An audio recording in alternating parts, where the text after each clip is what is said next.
La semaine dernière, j'ai fait une vidéo sur la soumission de la femme dans le foyer. Et j'ai pris un contexte bien précis, qui est le contexte des accords qui finissaient en dispute. Je rends gloire à Dieu parce que beaucoup de personnes ont compris mon message. Beaucoup de femmes, beaucoup d'hommes, j'ai reçu plein de messages, surtout de femmes qui se sont reconnues dans ce que j'ai expliqué, qui se sont reconnues dans le caractère fort de femmes qui ne voulaient pas se faire dominer, qui ne voulaient pas se laisser marcher dessus et qui croyaient que la solution c'était de tenir tête à son mari au lieu de trouver un moyen un peu subtil pour lui faire passer un message, pour lui dire quelque chose, pour lui donner un avis. Des hommes aussi ont apprécié ce message. Les hommes apprécient toujours ce genre de message. Mais aussi, beaucoup de femmes ne l'ont pas compris. Beaucoup ont interprété ça comme une faiblesse de la part de la femme. La femme ne doit pas s'exprimer dans le couple, ou même si la femme s'explique, l'homme ne va pas l'écouter car il n'est pas obligé de le faire. Et l'homme va gérer le foyer comme bon lui semble, sans tenir compte de l'avis de sa femme. Ce n'est pas du tout ce que j'ai voulu dire dans le message. Ce n'est pas le message qui a été passé. La meilleure gestion du foyer, elle se fait à deux. Si l'homme pouvait gérer sa vie tout seul, Dieu n'allait pas lui envoyer une aide qui est la femme pour le soutenir dans sa vie, pour l'aider à aller loin, pour l'aider à avancer. Et je reprends encore mon exemple de l'entreprise. Pour ceux qui n'ont pas regardé la première vidéo, je vous invite à aller la regarder pour comprendre ce dont je suis en train de parler. En entreprise, tu peux être un chef d'entreprise, tu peux avoir une vision, tu peux avoir une idée, tu peux par exemple vouloir vendre de la boisson ou je ne sais pas quoi. Mais dans l'application même, qui comprend plusieurs paramètres, tu ne maîtrises pas tout. Tu ne maîtrises pas le côté marketing, tu ne maîtrises pas le côté finance. Et c'est pour ça que tu engages des personnes qui sont, eux, spécialisées dans tous ces différents domaines pour pouvoir t'apporter de l'aide, pour que tu puisses avancer dans cette entreprise-là. C'est la même chose dans le foyer. L'homme ne maîtrise pas tous les paramètres. L'homme ne sait pas tout. Il y a des paramètres que la femme maîtrise beaucoup mieux. C'est pour ça que Dieu a envoyé la femme dans la vie de l'homme pour qu'ensemble, ils puissent mettre leurs idées ensemble. Elle puisse lui apporter son expertise, ils puissent avancer, ils puissent aller loin. Car comme le dit le dicton, seul on va vite, mais à deux on va plus loin. Et aujourd'hui, je veux parler du cas des hommes, de certains hommes pour qui le mot soumission est devenu une chanson. Chaque fois que la femme a un point de vue à donner qui va à l'encontre de leur point de vue, automatiquement, on qualifie cette femme-là de insoumise. Beaucoup d'hommes veulent une femme soumise. Beaucoup d'hommes, même s'ils ne sont pas chrétiens, ils connaissent très bien cette partie, ce verset biblique qui dit que la femme doit être soumise à l'homme. Tout en oubliant qu'après ce verset-là, il y a un verset très important qui dit « Marie, aimez aussi vos femmes ». Comme Christ a aimé l'Église au point où il a donné sa vie pour elle. Combien de ceux qui demandent la soumission sont prêts à donner leur vie pour leur femme? Déjà, même avant de parler même de la Bible, de ce qui est écrit dans la Bible, on va partir sur le côté humain. Déjà, en tant qu'humain, il y a des bases, il y a des conditions à remplir. De la même manière, tu veux qu'on te traite, c'est comme ça que tu dois traiter les autres. De la manière dont tu veux que ta femme te traite, c'est comme ça que tu dois la traiter. Tu veux qu'elle te respecte, respecte-la. Tu veux qu'elle t'aime, aime-la. Tu veux qu'elle t'honore, honore-la. Tu veux qu'elle te donne, donne-lui. Il y a beaucoup d'hommes dans leur foyer. Le simple fait même de dire bonjour à la femme, ils ne le font pas. Bonjour chérie. Même si tu ne veux pas dire chérie, si c'est Léontine, elle s'appelle bonjour Léontine. Ils ne le font pas, ils ne le disent pas. Ils se réveillent, ils s'habillent, ils mangent, s'il y a le petit déjeuner, ils vont au travail. Tout ce qu'ils vont dire, bon, je suis parti. Il y a d'autres même qui ne disent même pas, bon, je suis parti. Ils s'en vont. Quand tu vas entendre la porte claquer, là, tu vas savoir qu'il est parti. Il y a des hommes, même un appel au cours de la journée pour prendre des nouvelles de leur femme. Même un message. Je veux juste prendre tes nouvelles, j'espère que tu vas bien, que tout va bien de ton côté. Ils ne le font pas.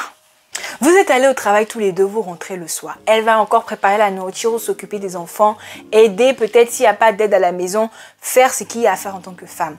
Elle est fatiguée, elle s'assoit, elle va dire « Ah, mon dos » ou « J'ai mal aux pieds ». Ne serait-ce que dire « Ah, dans la chambre, viens, je te fais un peu un massage ». Jamais. Il y a des femmes qui n'ont jamais connu le massage dans leur vie. Il y a des gens avec qui leur femme ne rigole pas. C'est dur, c'est serré, c'est stressé. Il n'y a même pas un peu de détente dans la maison. Je prends ces petits exemples-là pas parce qu'il n'y a pas mieux. Il y a mieux.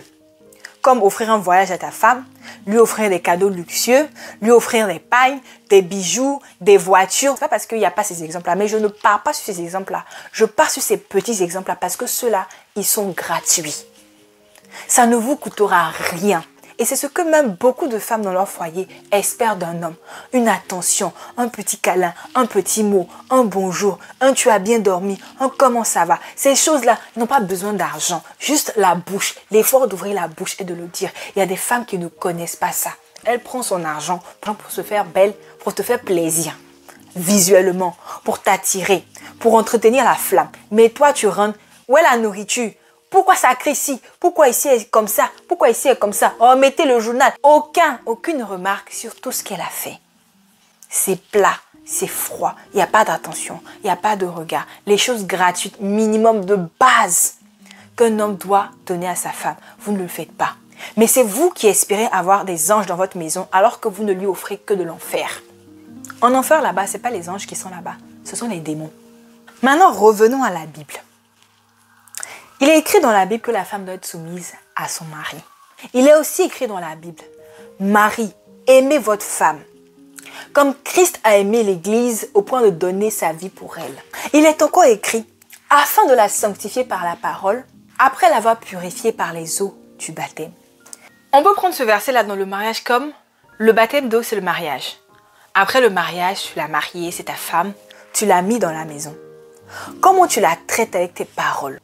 Est-ce que tu lui parles avec amour? Tu lui parles avec respect? Est-ce que tu l'honores par tes paroles, par ton attitude? Est-ce que quand elle donne son point de vue, tu lui fais comprendre que son point de vue, il compte? Tu lui fais comprendre que vous êtes une équipe? Est-ce que tu la traites physiquement elle-même comme un temple saint, un temple sacré? Sachez bien que vous les hommes, quand vous donnez comme excuse de dire que oui, c'est parce que ma femme n'est pas soumise que je vais dehors, en faisant ça, tu salis ta femme. Et tu te salis toi-même par la même occasion. Tu traînes ta femme dans la boue.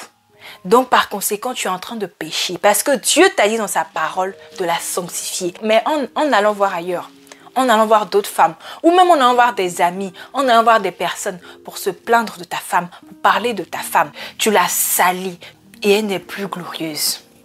Et tu veux qu'elle soit soumise?